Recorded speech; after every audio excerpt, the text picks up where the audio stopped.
महाराणा प्रताप का ये मानना था, उन्होंने आराम को ही हराम समझा और उनका ये मानना था कि इंसान सुख पाकर खोता है और दुखों से इंसान सीखता है।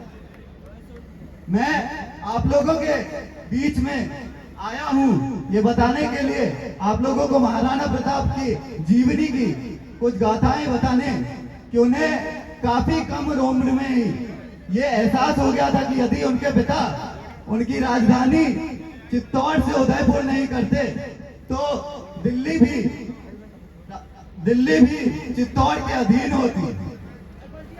जब राज सिंहासन महाराणा प्रताप को नहीं मिला तब भी उन्हें अपने आप को मेवाड़ का राजा ना सही लेकिन मेवाड़ की धरती पे पला एक राजपूत समझा। महाराणा प्रताप अपने जितने एक कहना है कि यदि घर का भेदी बाहर पहुंचता है तो उस फूट से घर का सर्वनाश हो जाता है। महाराणा प्रताप ने ऐसे लोगों को भी दंड की जगह क्षमा देने का काम किया था। महाराणा प्रताप ऐसे वीर योद्धा थे जिन्होंने बिना पैसे बिना जख्मी हालत में भी उनने ये लड़ाई लड़ी थी। जिस रानी को फूलों के सेज में सोना था वो रानी पत्थर के शिला पे सो रही थी। जो राजकुमार को महलों में खेलना था वो पहाड़ियों में रह रहे थे और पहाड़ियों में भी एक ऐसा दिन नहीं होता जब वहां उन पे हमला नहीं होता। राजा ही नहीं उनके साथ सारी प्रजा दर दर ठोकरें खा रही थी। यह अपूर्व त्याग था महाराणा प्रताप का। मैं आप लोगों को ये बता दूं कि महाराणा प्रताप को भी ये समझ थी कि यदि कर्तव्य से खेलोगे तो परिवार खुश होगा, यदि जीवट से खेलोगे तो मेवाड़ खुश होगा। क्या बात है। उसी तरह आनंद मोहन जी अब जेल से बाहर आ चुके हैं।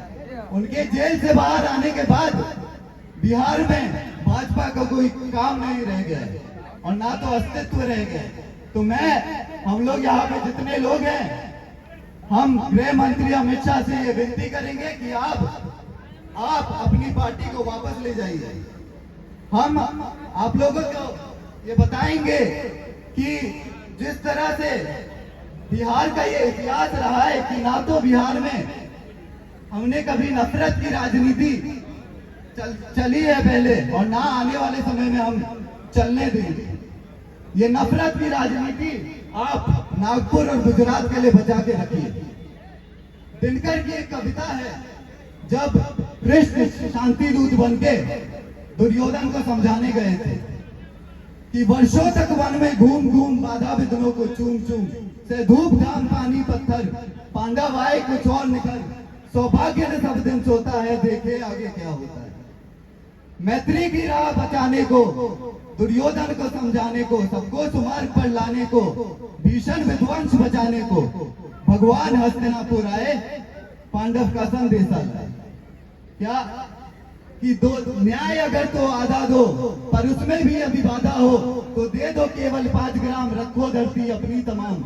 हम वही खुशी से खाएंगे परिजन पर हसीना उड़ाएंगे। पर दुर्योधन वे भी दे न सका, दुर्योधन वे भी दे न सका, आशीष समाज की ले न सका। वो उल्टे हरि को बांधने चला जो था असत्य साधने चला। जब नाश मनुष्य पर चाहता है पहले विवेक मर जाता है। हरि ने भीषण हुंकार किया अपना स्वरूप विस्तार किया। डगमग डगमग दिग्गज डोले भगवान को पत होकर बोले जंजीर बनाकर बांध मुझे, हाँ हाँ दुर्योधन बांध मुझे। एक बार फिर हम लोग देख रहे हैं आज के समय मोहन को बांधने का प्रयास हो रहा है। लेकिन मैं आप लोगों को बता दूं कि 15 साल बाद आप सब लोगों की मेहनत से मेरे पिता जेल के बाहर आए हैं। अब जितना हाथ पैर मार लो, यदि आप उन्हें वापस डालने की कोशिश करोगे तो आप खुद ही मिट्टी में मिल जाओगे। हमारा इतिहास रहा है हमारे समाज का कि जब किसी के पाप का गढ़ा भरा है तो हमारे समाज ने उसे फोड़ने का काम किया है। और जहां तक राम राज की स्थापना की बात है तो जो नैतिक मूल्य जो समझ उसके लिए जिसकी जरूरत है, वो हमें हर पीढ़ी में हमारे समाज को किसी हाड़ा रानी, किसी रानी पद्मिनी, किसी रानी करुणा, रानी देवलदे ने हमें देने का काम किया है। राम के नाम पे वोट मांगने वालों को इतना समझने की जरूरत है कि जिस राम के नाम पे आप वोट मांग रहे हैं, वो राम तो खुद ही अर्थात हर धर्म को साथ लेके चलने वालों में से थे। चाणक्य ने यह बात कही है कि यदि देश का राजा व्यापारी हो जाएगा तो सारे देश को बेच डालेगा। आज हमें देखने को क्या मिल रहा है, रेलवे हो, बिजली हो, सब विभाग बेचे जा रहे हैं, ठीक है, लेकिन यदि आप हिंदुत्व का भी व्यापार करिएगा तो यह हम चलने नहीं देंगे। मैं जब सिंह की गद्दी पे सियार बैठ जाए तो ये भी शोभा नहीं देता। अगर आगे बिहार की प्रतिष्ठा के लिए हमें एकजुट होना पड़े तो उसके लिए भी आप तो तैयार रहे। यदि उसके लिए अगर हमें दिल्ली फतेह करना पड़े तो उसके लिए भी आप तैयार रहे। महाराणा प्रताप की ये चाह थी कि दिल्ली कभी चित्तौड़ के अधीन रहे, तो मैं आप लोगों को बता दूं कि अब वो दिन दूर नहीं जब दिल्ली बिहार के अधीन होगी।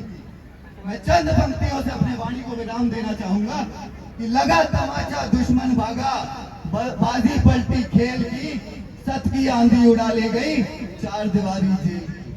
बहुत बहुत धन्यवाद।